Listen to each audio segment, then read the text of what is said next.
बिस्मिल्लाहिर्रहमानिर्रहीम। अस्सलाम वालेकुम। किचन विद कनीज़ में हम आपको खुश आमदीद कहते हैं।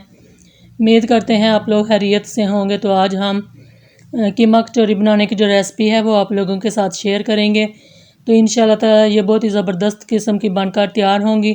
चैनल पर नए हैं तो चैनल को सब्सक्राइब कर लें, बेल के बटन को प्रेस कर लें ताकि हमारी हर नई आने वाली वीडियो का नोटिफिकेशन सबसे पहले आपको मिल सके। तो आपने वीडियो को फुल वॉच करना है और ध्यान के साथ देखना है ताकि आपकी भी जो कीमा कचौरी है वो बहुत ही मज़े की बनकर तैयार हो। कोई भी स्टेप आपने मिस नहीं करना। तो चलें चलते हैं अपने चीज़ों की तरफ और जाकर चीज़ों पर हम नज़र डाल लेते हैं। यहाँ पर हमने बोल ले लिया है एक खाली और इसके अंदर हम मैदा जो है वो डाल लेते हैं। तो मैदा आपने 2 कप लेना है और मैदे को छान कर लेना है। मैंने भी मैदे को छान कर ही डाला है। और अब हम इसके अंदर जो नमक है वो शामिल कर लेंगे। तो हाफ़ टी स्पून हमने नमक लिया है यहाँ पर। इसे डालकर अच्छे से चम्मच की मदद से मिक्स कर लेंगे और फिर जो है इसे हम पानी के साथ गूंद लेंगे। पहले हमने यहाँ पर इसके अंदर घी भी अभी डालना है, सॉरी मैं भूल गई थी। तो ये 2 टेबल स्पून हम इसके अंदर जो घी है मेल्टेड, बहुत ज़्यादा सख्त घी नहीं डालना और ना ही बहुत ज़्यादा आपने नरम डालना है, इसी तरह की कंडीशन में होना चाहिए। इसे हम डाल लेंगे। अगर आगे जाके हमें कम लगा तो हम और भी इस्तेमाल कर लेंगे, वरना यही पूरा हो गया तो फिर इसे ही और नहीं डालेंगे, इसे ही रखेंगे। तो यहाँ पर चम्मच को अच्छे से साफ़ कर लेते हैं। साफ़ करने के बाद हाथों की मदद से बहुत ही अच्छे तरीके से मसल कर आपने आटे को घी के अंदर मिक्स कर लेना है। यहाँ पर मैंने मसला था तो मुझे कम लग रहा था तो मैं यहाँ पर इसके अंदर 1 टेबल स्पून जो घी है वो डाल लूँगी और इसे भी हम अच्छे तरीके से मिक्स कर लेंगे। बहुत ही अच्छे तरीके से आपने दोनों हाथों से मल कर इसे मिक्स करना है और फिर मुट्ठी बनाकर चेक ज़रूर करना है। अगर मुट्ठी बन जाए तो ठीक है, अगर ना बने तो फिर जो है आप घी इसके अंदर और शामिल कर सकते हैं। देखें मैंने मुट्ठी बनाई है तो अच्छे तरीके से मुट्ठी बन गई आराम से। तो अब हम इसके अंदर पानी का इस्तेमाल करते हैं थोड़ा थोड़ा। बहुत ज़्यादा आपने पानी नहीं डालना, अगर बहुत ज़्यादा आप पानी डालेंगे तो फिर नरम जो डो है वो तैयार होगी। तो आपने ना बहुत ज़्यादा सख्त डो तैयार करनी है और बहुत ज़्यादा नरम भी नहीं करनी, दरमियाना सा ही आपने आटा गूंद लेना है और गूंद कर इसे रख लेना है। तो यहाँ पर मैं भी इसके अंदर थोड़ा थोड़ा पानी करके डालती जाऊँगी और इसको ना गूंद लूँगी। ऐसे ही थोड़ी देर हम 2-3 मिनट के लिए गूंदेंगे और फिर इसे रेस्ट के लिए तकरीबन 15 से 20 मिनट के लिए रेस्ट पर रख देंगे ताकि जो आटा है ना वो अच्छा सा सेट हो जाए। जैसे ही ये सेट हो जाएगा तो फिर हम वापस आ जाएंगे। तो इस तरीके से हम इसको एक पेड़े की शेप में बनाकर रख देंगे और इसके ऊपर आप कोई भी घी वगैरह लगा लें, या घी नहीं है तो आप पानी भी इसके ऊपर थोड़ा सा हल्का सा लगाकर इसे ढाँप कर रख दें। तो घी लगाकर इस तरीके से सारी रोटी पर, सारे पेड़े पर लगाकर इसे हम कवर कर देंगे और आधे घंटे के लिए छोड़ देंगे और इतनी देर में हम अपना दूसरा काम कर लेंगे। यहाँ पर हमारे पास जो बॉयल किए हुए आलू हैं मैंने ठंडे कर लिए थे। तो यहाँ पर हमने मैशर ले लिया, इसकी मदद से इसे मैश कर लेते हैं। ये दरमियाने साइज़ के आलू थे 3 मेरे पास, तो ये मैंने ले लिए हैं। इन्हें हम अच्छे तरीके से मैश कर लेंगे। इसके अंदर बहुत ज़्यादा मोटी मोटी गुठलियाँ नहीं रहनी चाहिए, छोटी छोटी हों तो कोई बात नहीं है, बहुत ज़्यादा बड़ी बड़ी नहीं होनी चाहिए, उससे फिर जो कचौरियाँ अच्छी नहीं बनेगी। तो यहाँ पर हम आ गए हैं चूल्हे की तरफ।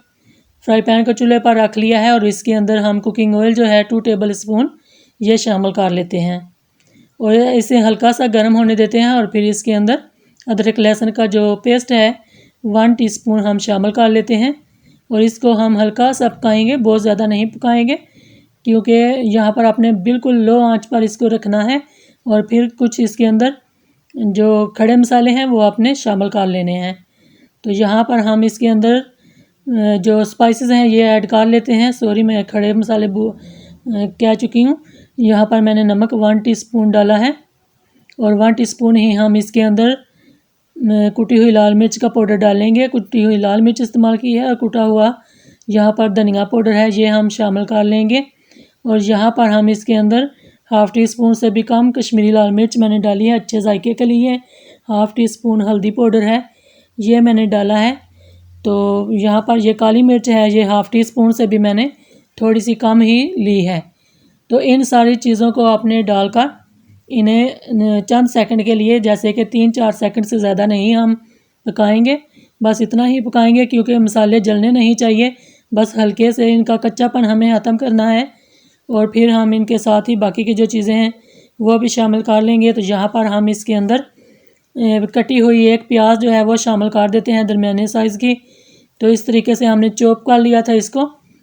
तो इसे भी हम 2 मिनट तक के लिए पकाएंगे इसके अंदर, ताकि हल्का सा जो प्याज है वो थोड़ा सा नरम हो जाए।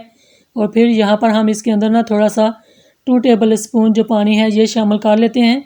ये मैंने इसलिए शामिल किया है कि जो मसाले हैं वो जले नहीं और प्याज भी थोड़ा सा नरम हो जाएगा।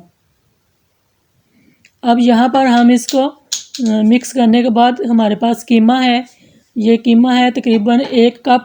ये छुरी की मदद से मैंने खुद ही घर में कीमा कर लिया था। तो आप अगर चिकन को बॉयल करके भी डालना चाहें तो उस तरीके से भी काट सकते हैं, लेकिन इस तरीके से भी आपको बहुत ही मज़ा आएगा। आप एक बार ज़रूर कचौरियाँ बनाकर देखिएगा। तो इस जो कीमा है ये डालकर हमें 2 मिनट तक पकाना है इसको, ताकि इसका जो कलर वगैरह है वो चेंज हो जाए। उसके बाद 2 कटी हुई मिर्चें जो हैं ये मैंने शामिल कर दी हैं। ये भी मैंने चॉप करके डाली हैं छोटी छोटी, क्योंकि इसके अंदर आपने मोटी मोटी चीज़ें नहीं डालनी बहुत ज़्यादा। अगर मिर्चें मोटी मोटी होंगी तो वो मुंह में आएंगे तो फ्लेवर अच्छा नहीं आपको लगेगा। तो इसलिए आपने छोटी छोटी ही करके डालनी है। तो यहाँ पर आप देख सकते हैं इसको हमने पका लिया है 3 से 4 मिनट तक हमने पका लिया है। यहाँ पर हमने chilli sauce 1 tablespoon add कर दिया है।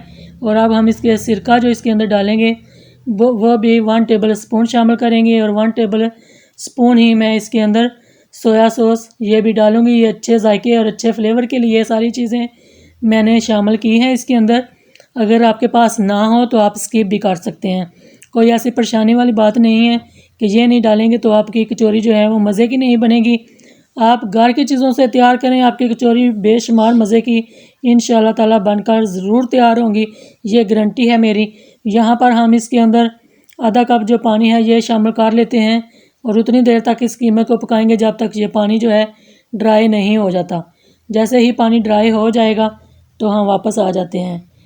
तो ये पानी ड्राई हो चुका है और इसको पानी को आपने बिल्कुल खुश्क कर लेना है। खुश्क करने के बाद यहाँ पर धनिया हम इसके अंदर कटा हुआ धनिया सब्ज़ ये शामिल कर लेते हैं और इसे भी हल्का सा ही हम मिक्स करेंगे।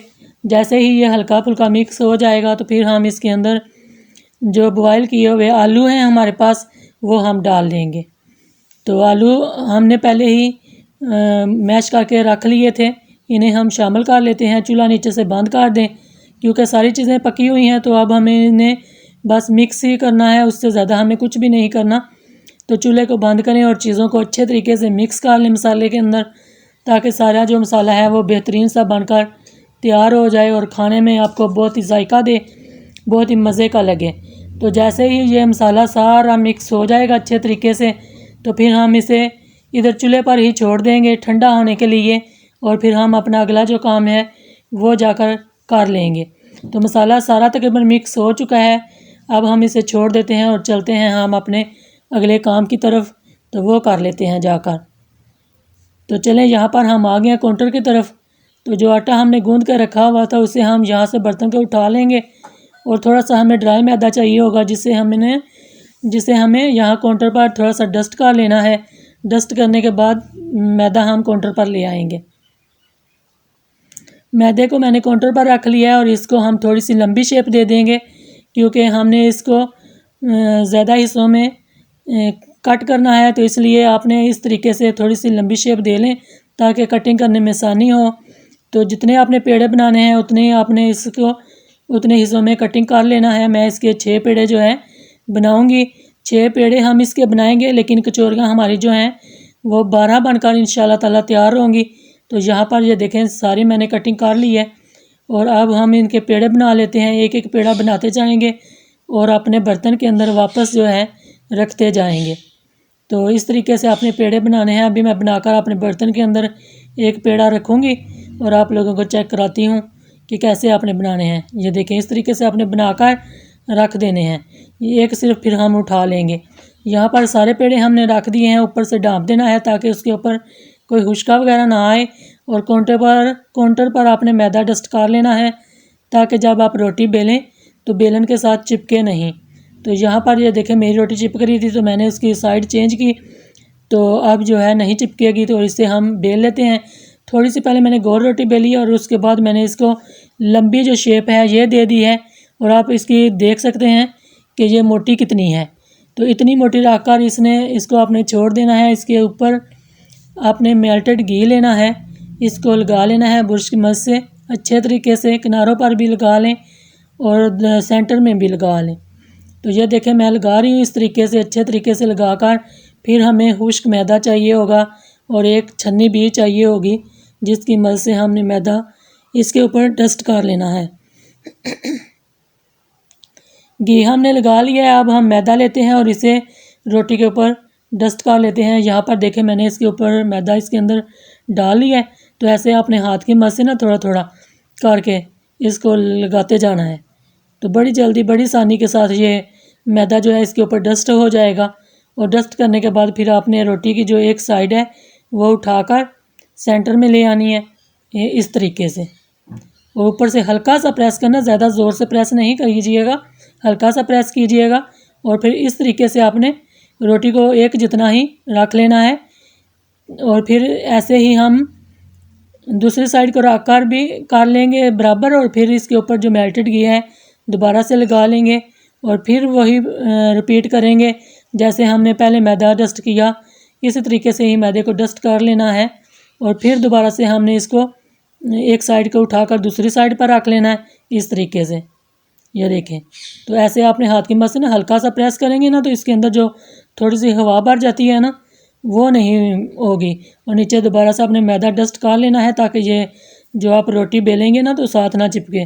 तो मैं दोबारा से इसके ऊपर जो मेल्टेड घी है वो लगा रही हूँ। वो लगाने के बाद हम इसके ऊपर फिर जो मैदा है वो लगाएंगे और लगाने के बाद अच्छे से हम रोटी को फोल्ड करेंगे क्योंकि इसकी जो कचौरी के ऊपर जो लेयर्स बनती हैं ना वो इसी से बनेगी। तो आपने बहुत ही अच्छे से इसको टाइट रहकर फोल्ड करते आना है, बिल्कुल भी आपने ढीला ढीला नहीं फोल्ड करना। तो फिर आपकी जो कचौरी है वो अच्छी नहीं बनेगी। तो यहाँ से मुझे थोड़ा सा कम चौड़ाई में आटा लग रहा था तो मैंने इस पट्टी को थोड़ा सा हाथ की मदद से चौड़ा कर लिया है। यहाँ पर देखें, ये देख सकते हैं आप। तो अब आपने इसकी कटिंग करनी है छुरी की मदद से, तेज़ छुरी लेनी है जिससे इसकी कटिंग अच्छी हो, इसकी जो लेयरें हैं ना वो ख़राब ना हो।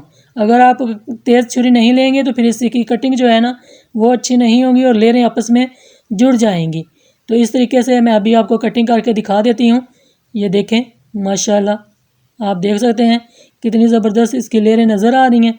तो इस तरीके से यहाँ पर ये गुलाई है ना हो रही हो तो आप थोड़ी सी हाथ की मदद से इसे शेप दे लें। अगर यहाँ से ये आपका सिरा ना जुड़ रहा हो तो आप पानी की मदद से हल्का सा पानी लगाकर इसको चिपका दें तो ये जुड़ जाएगा। ये परेशान होने की ज़रूरत नहीं है। यहाँ पर हम अपने ट्रे के अंदर बाकी के पेड़े भी जो हैं इसी तरीके से बेलकर उनको बनाकर रख लेते हैं। तो देखें माशाल्लाह अल्हम्दुलिल्लाह सारे पेड़े बनकर तैयार हो गए हैं। तो अब हम इनको साइड पर करेंगे और सिर्फ एक पेड़ा लेंगे जिसकी हमें कचौरी जो है तैयार करनी है। तो इन्हें हम उठा कर रख देते हैं और फिर से दोबारा मैंने ड्राई मैदा लिया है, इसे डस्ट कर लिया है। और जिसकी तरफ लेयरें ज़्यादा हैं वो अपने नीचे साइड रखनी है पहले और फिर जो है हाथ की ऐसे चपटा करें, हाथ की मदद से हल्का सा चपटा कर लें ताकि आपको बेलने में थोड़ी सी आसानी रहे ऐसे। और फिर जो है इसको हम बेल लेंगे अपने बेलन की मदद से। तो मेरे बेलन के साथ भी खुश्क मैदा जो लगा हुआ है, मैंने सारी कचौरियाँ पहले से तैयार कर ली हैं। सिर्फ एक कचौरी मैंने बचाई थी आप लोगों को दिखाने के लिए, तो इसलिए मेरे बेलन के साथ ना ड्राई आटा लगा हुआ है। जिस तरफ ये लेयरें ज़्यादा है ना आपको नज़र आ रही हैं, ये आपने इस तरह आपने एक डिश लेनी है, उसके अंदर रखनी है और नीचे ये सेट कर देनी है।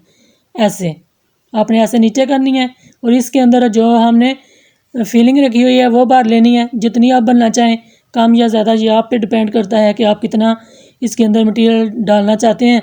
तो अब हमने कचौरी को ऐसे उठाना है, थोड़ा सा इसके जो किनारे हैं, बाहर वाला जो किनारा है ना उस पर आपने अपनी फिंगर की मदद से पानी लगाते जाना है और ऐसे ही उसको चोंट जो है ना डालते जाना है और पीछे से पकड़ कर रखना है, उसको छोड़ना नहीं है आपने।